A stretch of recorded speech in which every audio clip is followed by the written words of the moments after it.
Hello everyone, welcome to my channel. I am Khushpreet Kaur and आज से हम लोग टीपीए के इम्पॉर्टेंट क्वेश्चन आंसर की सीरीज़ स्टार्ट करेंगे। अगर आप लोगों को किसी भी सब्जेक्ट के हैंड रिटन या टाइप्ड नोट्स चाहिए तो आप मेरे को इस नंबर पे डायरेक्टली कांटेक्ट कर सकते हैं। अब आज की क्लास में हम लोग दो सबसे इम्पॉर्टेंट क्वेश्चंस को कंप्लीट करेंगे। तो समझो, क्वेश्चन नंबर 1 आपसे पूछा जा सकता है कि ट्रांसफ़र ऑफ प्रॉपर्टी क्या होता है और आपको एक्सप्लेन करना पड़ेगा। तो जो ट्रांसफ़र ऑफ प्रॉपर्टी है वो हमारा सेक्शन नंबर 5 डील करता है, ठीक है। तो अब इसमें क्या बात कर रहे हैं, देखो सिंपल बात है। यहाँ पर क्या है, transfer of property means an act by which a person conveys a property to one or more person. पहला पॉइंट बहुत सिंपल बात करता है कि ट्रांसफ़र ऑफ प्रॉपर्टी का मतलब क्या है कि एक पर्सन अपनी प्रॉपर्टी को ट्रांसफ़र कर रहा है किसी दूसरे पर्सन को, ठीक है। किसी एक पर्सन को ट्रांसफ़र कर रहा है या फिर मोर या फिर ज़्यादा पर्सनस को, एक से ज़्यादा लोगों को ट्रांसफ़र कर रहा है। The act of a transfer may be done in a present और फॉर द फ्यूचर। कहते हैं कि ये जो ट्रांसफ़र है ये प्रेजेंट भी हो सकता है और फ्यूचर भी हो सकता है। फिर है द पर्सन में include on individual, company, association, any body of individual. ध्यान से समझना। अब प्रॉपर्टी है, ज़रूरी थोड़ी कि प्रॉपर्टी हम लोग सिर्फ किसी इंसान को ही देते हैं। हम लोग ट्रांसफ़र कर सकते हैं किसी कंपनी के नाम पर भी तो ट्रांसफ़र कर सकते हैं, किसी इंडिविजुअल के नाम पर ट्रांसफ़र कर सकते हैं, किसी एसोसिएशन के नाम पर हम लोग ट्रांसफ़र कर सकते हैं। तो इसमें सिंपल बात यही बोला है, द पर्सन में include on individual, company, association और any body of individual. Any kind of property may be transferred including the transfer of immovable property। भाई सब हर तरह की प्रॉपर्टीज आप क्या कर सकते हो, ट्रांसफ़र कर सकते हो। केस है पृथ्वी सिंह वर्सेस गणेश 1951 का। इसमें क्या कहा गया था कि this definition is applicable also to properties situated outside the India or the territories to which this act is not applicable। कहते ये वाली जो डेफिनेशन है, मतलब ठीक है, जहाँ पर हमारा टीपीए अप्लाई हो रहा है वहाँ पर तो एप्लीकेबल होगा ये सेक्शन, लेकिन आउटसाइड द इंडिया और कोई ऐसी टेरिटरी जहाँ पर टीपीए एप्लीकेबल नहीं है वहाँ पर भी सेम डेफिनेशन को ही अप्लाई किया जाएगा। सारे बच्चे समझ गए क्या, है ना। अब यहाँ पे समझो कि ट्रांजैक्शंस क्या है, मतलब हम लोग प्रॉपर्टी को ट्रांसफ़र कर रहे हैं, ठीक है। मान के चलो मैं आपको अपनी प्रॉपर्टी ट्रांसफ़र कर रही हूँ, अपना घर ट्रांसफ़र कर रही हूँ, अपनी कार ट्रांसफ़र कर रही हूँ, ठीक है भाई, सब कुछ कर सकते हैं। लेकिन क्या चीज़ ट्रांसफ़र ऑफ प्रॉपर्टी में इंक्लूड नहीं कंसीडर की जाएगी, इंक्लूड नहीं होगी? तो पहला है कॉम्प्रोमाइज़ कर लेना। कहते हैं अगर आपने कोई सेटलमेंट कर लिया, कोई एग्रीमेंट कर लिया, फॉर एग्जांपल मैंने, ठीक है, ये मैं हूँ और मैंने क्या किया, मैंने वीना के साथ एक सेटलमेंट कर लिया कि चलो ठीक है अब हम लोग कॉम्प्रोमाइज़ करते हैं, सेटलमेंट करते हैं कि मैं तुम्हें अपनी प्रॉपर्टी दे दूँगी, तुम मुझे मेरा इतना पैसा वापस कर देना, तो हमारा सेटलमेंट। तो कहते हैं ये नहीं होता भाई। Compromise means an agreement for settlement of a doubtful claim between the parties in respect of a sum property. कि कुछ प्रॉपर्टी को लेकर आपका कुछ डिस्प्यूट चल रहा था और वहाँ पर आपने आपस में मिलके एग्रीमेंट कर लिया, कॉम्प्रोमाइज़ कर लिया, तो वो यहाँ पर इंक्लूड नहीं होगा। सारे बच्चे याद रखेंगे कि सेक्शन नंबर 5 में कॉम्प्रोमाइज़ इंक्लूड नहीं होगा। फिर दूसरा है पार्टीशन। मान के चलो ये ABCD ये 4 भाई हैं, चारों को क्या किया, आधा आधा पार्टीशन मिल गया प्रॉपर्टी में, तो भाई पार्टीशन मिला है, ठीक है। ये यहाँ पर इंक्लूड नहीं होगा, सेक्शन नंबर 5 में ये चीज़ इंक्लूड नहीं होगी। फिर है फैमिली सेटलमेंट। फैमिली सेटलमेंट मान के चलो कि डिस्प्यूट्स चल रहा था 2-3 भाइयों में या किसी भी चीज़ को लेकर, वहाँ पर फैमिली मेम्बर्स ने क्या किया है, अपने शेयर्स को अलग कर लिया है या सेटलमेंट कर लिया है, तो फैमिली सेटलमेंट भी सेक्शन नंबर 5 में इंक्लूड नहीं होगा। फिर है charge. Charge is created on a property for securing a payment out that property. कहते हैं चार्ज को लगाया जाता है for the security of a payment और for a security of a property, तो चार्ज भी इसमें इंक्लूड नहीं होगा। अगर आप लोगों से पूछा जाए कि ट्रांसफ़र ऑफ प्रॉपर्टी बताओ, सेक्शन नंबर 5 बताओ, तो आपको ये सारी चीज़ें लिखनी हैं और ये बहुत अच्छा सा आपको फ्लो चार्ट अपने एग्ज़ाम में बना कर आना है, ठीक है। तो सारे बच्चे क्या करेंगे, अभी अगर आप लोगों को ये समझ आया है तो आप लोगों को कमेंट बॉक्स में थम्स अप करना है कि हाँ मैम हमें समझ आया है। और अगर आपको कोई चीज़ समझ नहीं आई है तो आप लोगों को क्या करना है, वहाँ पर मेंशन करना है कमेंट में कि मैम हमें ये चीज़ समझ नहीं आई है। तो फर्स्ट क्वेश्चन सेक्शन नंबर 5 हमारा कंप्लीट हो गया। अब आपसे बहुत इंपॉर्टेंट क्वेश्चन पूछा जा सकता है कि इमूवेबल प्रॉपर्टी को एक्सप्लेन करो। तो क्या है भाई इमूवेबल प्रॉपर्टी, मतलब कि जो प्रॉपर्टी मूव नहीं करती एक जगह से दूसरी जगह, है ना। तो section 3 of a general clauses act and transfer of property act define a immovable property also is not exhaustive. ये एग्जॉस्टिव डेफिनेशन नहीं है। और यहाँ पर जो इमूवेबल प्रॉपर्टी के बारे में section 3 of a general clause act में भी बताया गया है और टीपीए में भी बताया गया है। It defines a immovable property as it shall include land, benefits arise out of land and things attached to the earth। अब ध्यान से समझो कि immovable का मतलब क्या है, जो चीज़ मूव नहीं करती, राइट। अब मान के चलो हमारा मोबाइल फ़ोन है, ये तो मूव करता है, तो ये इमूवेबल प्रॉपर्टी में नहीं आएगा। इमूवेबल प्रॉपर्टी में हमारा आएगा सबसे पहले लैंड। तो सारे बच्चे अपनी नोटबुक पे लिखो कि पहला पॉइंट क्या है, लैंड, कि जो क्या है इमूवेबल प्रॉपर्टी है। तो इसी तरह से इसका भी क्या करना, बहुत अच्छा सा फ्लो चार्ट बना देना, ठीक है। देखो क्या है, इमूवेबल प्रॉपर्टी के बारे में पढ़ रहे हैं, है ना।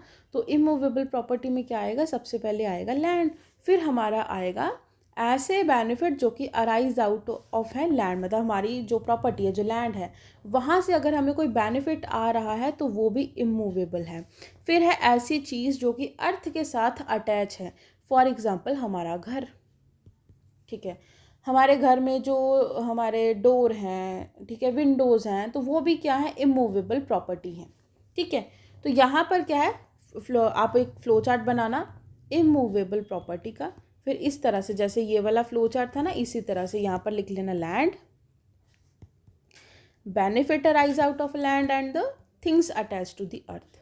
एग्जाम्पल देखो क्या है, सबसे पहले है लैंड का, कि क्या है, अर्थ सरफेस भाई, which may be covered by water, column of surface above the surface, land is considered as a immovable property। Simple, कि जो लैंड है उसे क्या कंसीडर किया जाता है, उसे इमूवेबल कंसीडर किया जाता है। फिर है benefits arise out of land, कहते हैं कि एक लैंड है, इमूवेबल प्रॉपर्टी है, वहाँ से आपको कोई बेनिफिट अराइज हो रहा है तो वो भी इमूवेबल है। फिर आगे पढ़ो सेक्शन नंबर 3, टीपीए का डिफाइन करता है अटैच्ड टू द अर्थ, कि ये जो थिंग्स हैं, ये जो थिंग्स अटैच हैं अर्थ के साथ, अब इसमें क्या क्या आएगा, है ना। तो इसका आप एक अलग से फ्लो चार्ट बना सकते हो, क्योंकि ऑब्वियसली बात है ये इमूवेबल प्रॉपर्टी का जो हमारा क्वेश्चन है ये एग्जाम में पक्का आता है, और टीपीए का तो मतलब बेस है ये बिल्कुल, है ना, मतलब बिल्कुल ही इंपॉर्टेंट है इमूवेबल प्रॉपर्टी। आपसे लॉन्ग में भी पूछा जाएगा और शॉर्ट में भी पूछा जाएगा। तो अब ध्यान से समझ लेना कि पहला हो गया लैंड, दूसरा हो गया benefits to arise out of land, और तीसरा है things attached to the earth, ठीक है। अब ये तो हमें समझ आया कि ऐसी चीज़ जो कि अटैच है अर्थ के साथ, लेकिन अब इसके भी क्या है, 3 पार्ट्स हैं। पहला है things embedded in the earth, things attached to what is embedded in the earth, and attach to the earth buildings. मतलब सिंपल है कि आपने किसी चीज़ को क्या कर दिया, एम्बेडेड कर दिया, मतलब धरती के अंदर क्या बोलते हैं, गाड़ दिया, है ना। जैसे कि घर, अब हमारा ये लैंड है, हम लोग अपना घर बनाते हैं, हम लोग यहाँ से थोड़ी बनाएंगे, हम लोग यहाँ से हम लोग बनाना स्टार्ट करते हैं, उसकी नींव रखते हैं, है ना। कोई मशीन है, ठीक है, अब कोई मशीन हमने प्रॉपरली अटैच कर दी, फॉर एग्जांपल हमने ये मशीन यहीं पर अटैच कर दी, है ना, एम्बेडेड करके अटैच कर दी। फॉर एग्जांपल हमारे पेड़, जो हमारे पेड़ हैं वो पेड़ ऐसे दिखते हैं लेकिन उसकी रूट्स नीचे होती है, लैंड के अंदर होती हैं, तो उसे भी एम्बेडेड या रूटेड इन द अर्थ कहेंगे। क्या कहेंगे, रूटेड इन द अर्थ कहेंगे। अब एक चीज़ समझो, जैसे पेड़ है, अब एक पेड़ है जिससे मैं बेनिफिट लेना चाहती हूँ, है ना। ये इमूवेबल प्रॉपर्टी, लैंड है, ज़मीन है, ये मैंने एक पेड़ उगाया मैंगो का, ठीक है। मैं यहाँ पर क्या चाहती हूँ, मैं इससे बेनिफिट लेना चाहती हूँ, तो मेरी इंटेंशन है कि मैं इस पेड़ को बड़ा करूँगी, ठीक है, 4-5 साल इसे बड़ा करूँगी और फिर इससे मैंगो का क्या लूँगी, बेनिफिट लूँगी। तो ये हो गया, पेड़ क्या हो गया, इमूवेबल प्रॉपर्टी हो गई, ठीक है। एक पॉइंट तो ये, और दूसरा पॉइंट ये हो जाएगा कि मेरी इंटेंशन है कि नहीं, मैं तो ये पेड़ बड़ा हो जाएगा, मैं इस पेड़ को कट करके जो इसकी वुड है, जो लकड़ी है, वो बेच दूंगी, सेल कर दूंगी। तो वो क्या है, वो हो जाएगा मूवेबल में। ठीक है, अब तीसरा पॉइंट देखो। अब इसमें मैं चाहती हूँ कि ये चलो अभी पेड़ का एग्जांपल नहीं, अभी ले लो यहाँ पे उसका एग्जांपल। हम लोग चावल वगैरह उगाते हैं, है ना। तो ये हम लोग जो ये तो खेती करते हैं, है ना। तो ये तो हमारा इसमें क्या इंटेंशन रहता है कि हम इस खेती को या जो भी हमने फसल उगाई है, फसल को हम लोग क्या करते हैं, कट करके हम लोग इसे बेच देते हैं। तो ये मूवेबल माना जाएगा।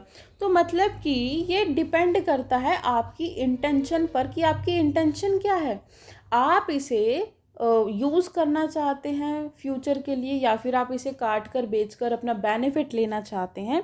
तो ये डिपेंड करता है आपकी इंटेंशन पर। तो ये बिल्डिंग का एग्जांपल आपको समझ आ गया कि ये बिल्डिंग तो ठीक है, घर तो ठीक है, लेकिन अभी घर के साथ जो जो चीज़ अटैच है, जैसे डोर हो गए, विंडो हो गई, ये भी सब इमूवेबल माना जाएगा।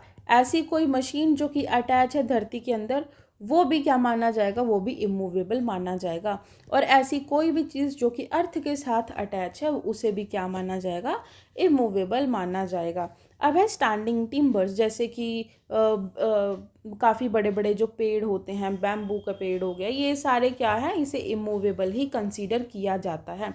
ग्रोइंग क्रॉप्स, जैसे खेती बाड़ी करना, शुगर केन का हो गया, ठीक है, और हमारा वीट हो गया, राइस हो गया, तो ये भी हमारा क्या माना जाता है, ये हमारा डिपेंड करता है कि भाई हम लोग इसे काट के बेचना चाहते हैं या फिर हम इसे रखना चाहते हैं। तो ऑब्वियसली ये मूवेबल में आएगा। ठीक है, क्या लिखे, ग्रोइंग क्रॉप्स इंक्लूड्स पेन, अंगूर एट्सेट्रा, ठीक है, वीट हो गया, वेजिटेबल्स, ये सारे these crops do not have own independent existence beyond their final product.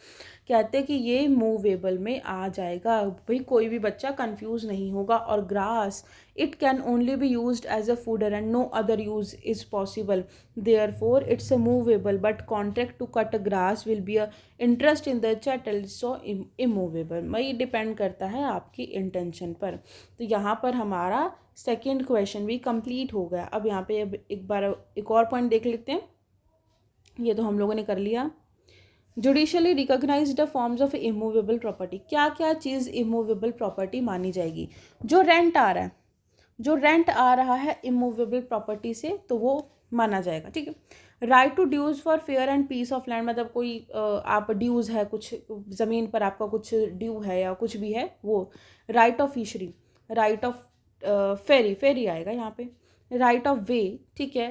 Hereditary office आएगा, ठीक है। Interest of a mortgage in the immovable property, ठीक है। Note, movable property has not been defined in the transfer of property act. General clauses act 1895 define the movable property of every description except immovable is a movable property. ये definition आपको exact अपने exam में लिख कर आनी है। And इसके साथ आपको क्या करना है, मैंने यहाँ पर सिर्फ इमूवेबल का लिखा है, लेकिन अगर आपके पास क्वेश्चन आएगा, मूवेबल का क्वेश्चन आएगा, ठीक है, इमूवेबल का क्वेश्चन आएगा, तो आपको यहाँ पर एग्जाम्पल्स लिखने हैं दोनों के फ्लो चार्ट बना के। अगर आप किसी बुक को रेफ़र करते हैं तो ठीक है, अदरवाइज़ आप मेरे को डायरेक्टली कांटेक्ट कर सकते हैं और आप मेरे से हैंड रिटन और टाइप्ड नोट्स ले सकते हैं, ठीक है, जिसमें मैंने हर एक चीज़ को बहुत ही ज़्यादा डिटेल में एक्सप्लेन किया है। और वहाँ पर जो जो चीज़ इंपॉर्टेंट है वो सारी चीज़ें मैंने साथ के साथ हाईलाइट भी की हैं, ताकि आपको एग्ज़ाम्स में कोई दिक्कत ना आए। एंड अगर आपको मेरी वीडियो अच्छी लगी हो तो please like, share and subscribe कीजिएगा। इसके आगे अभी काफ़ी सारे हमारे क्वेश्चंस रहते हैं, वो सारे ही हम लोग कंप्लीट कर लेंगे कुछ दिनों के अंदर, ठीक है। And thank you so much, bye bye.